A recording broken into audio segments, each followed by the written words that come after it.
So we're going to start out with some motivation, then we're going to talk about more of the biomechanics of loading. Then we're going to discuss some of the measurement tools that are being used in a current research project. And then we're going to look a little bit more at specific disciplines. We're going to start out with racing. We're going to go to eventing, show jumping, and then I'm going to bring it back at the end with a short talk on the maintenance quality system in the equine injury database. But before we do anything else, I want to let Brian Jabelman lead us off with a discussion of kind of his perspective on measurements.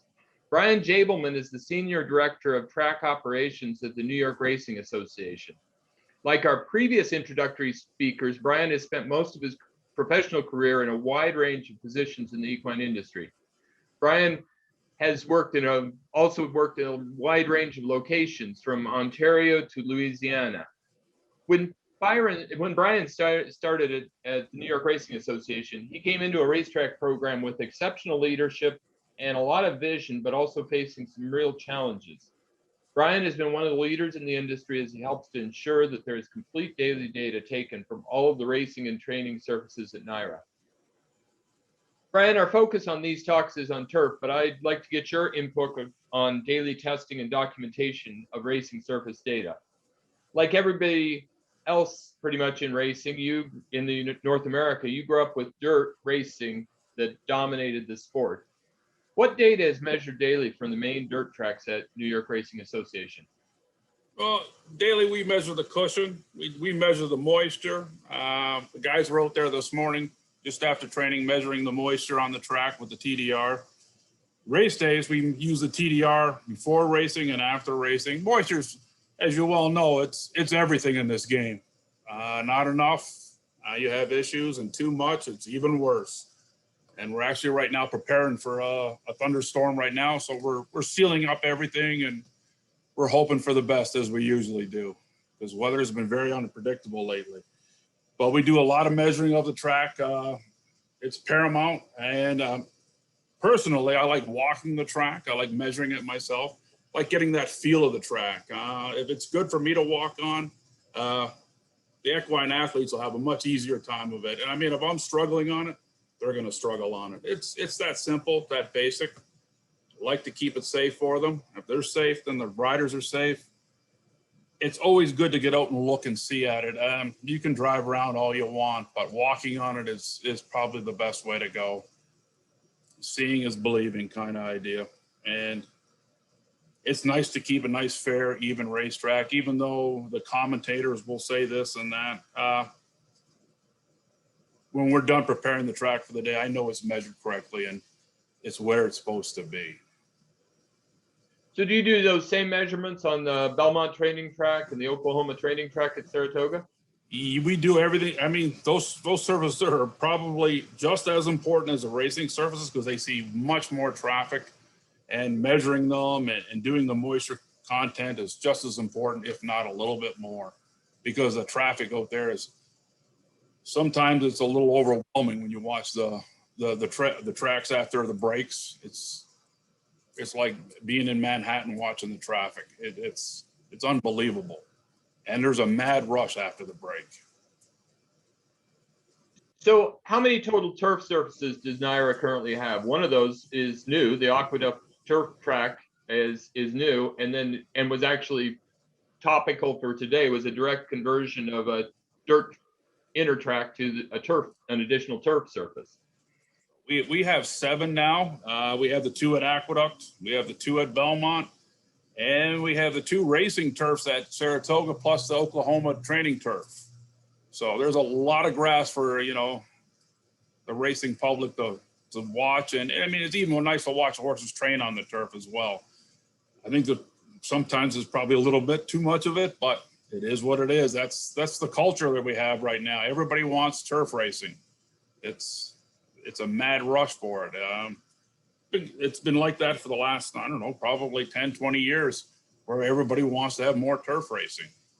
They're looking for ways to try to increase it without spending the money. We've added lanes. When I was at Woodbine, we tried to add a lane, but then the riders didn't like it. They were too close to the outside. And, we were trying everything.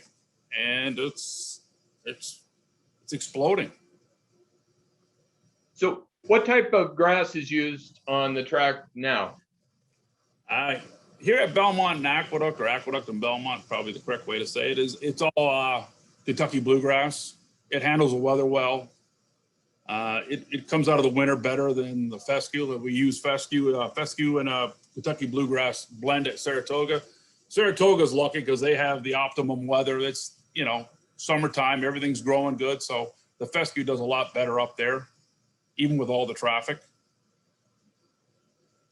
So have you changed anything with all this pressure on the turf? Is there anything that's changed in the way the surfaces are maintained?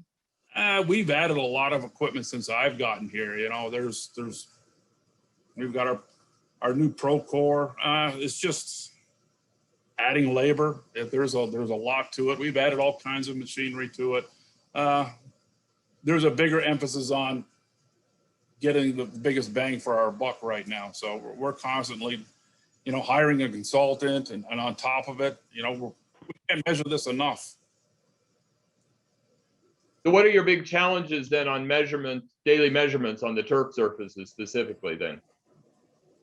Just getting the equipment to work probably would be the easiest thing. You know, we've had some TDR issues, we've had some IT issues, but you know, everybody's bought into the program here. And now that we're going to be doing it at Saratoga full time, that's probably the biggest thing. I mean, it's actually, everybody likes being involved with it. They like being accountable for it. I mean, most of the people here, if not all of them, you know, have a lot of pride in what they do when it comes to the supervisors and myself. I mean, this is a reflection on us. I mean, I've been doing this a long time, and I love the game, and I just love the atmosphere to begin with. So it makes it easy when you like it. Makes it easy. I appreciate that. That is true. If you love it, it's no. There's not a day of work, is there? Well, no. You know what? You're anxious to get to work because there's something going on, and we got to do something about it. And we want to have a great product for our fans and everything else too. And the business is getting very competitive now, even more so than it ever has been. Well, thank you very much, Brian. I really appreciate that lead off. Our speakers today will be discussing the measurements of the hoof ground interface. We'll look at the way in which turf surface measurements can help to maintain a consistent surface.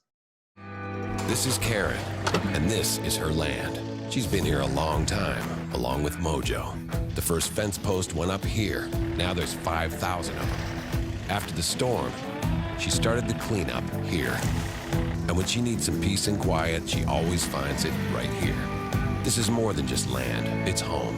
Karen runs with us on a John Deere 3E Series tractor, because who says a day's work has to take all day? Nothing runs like a Deere. Search John Deere 3E Series for more.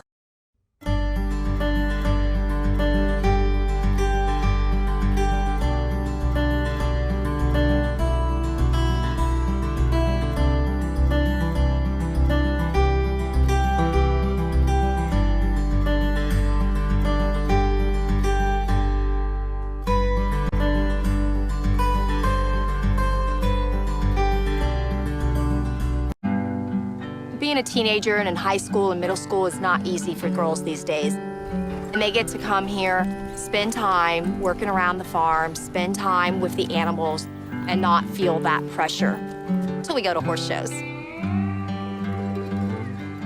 The first time I saw this land, I was about 12 years old.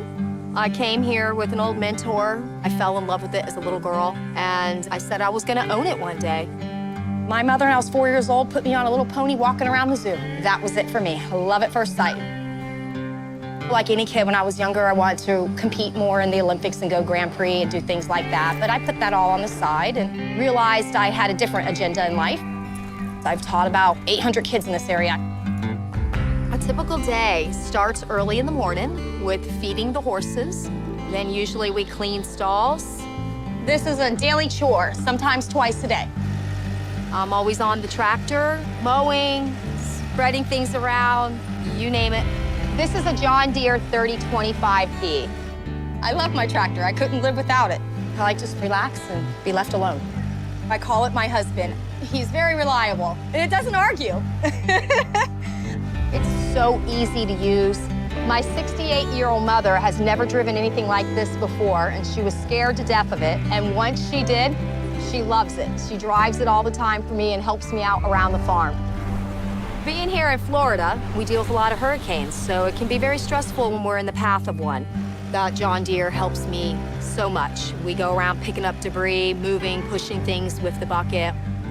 I always have an average of 50 students, so whenever there's a disaster that comes around, they're always here and they're ready to work. I call all my girls my kids. They're like part of my family, and they get scholarships for riding, and so we try to keep our sport here a little bit serious but fun. We go to the horse shows. It's great for them. Good, very nice. Teaches them a lot of sportsmanship, how to be more in charge and have more self-confidence. A little stronger on that. There. The parents tell me all the time, you are such a huge influence in our child's life. I love to share my experience with these girls and be able to steer them in a better path. Everybody always asks me, how do you keep doing this? I say, just the sheer passion of it. What am I gonna do? Get a condo on the beach somewhere? I'm happier here. I'm Karen Neese, and this is my land.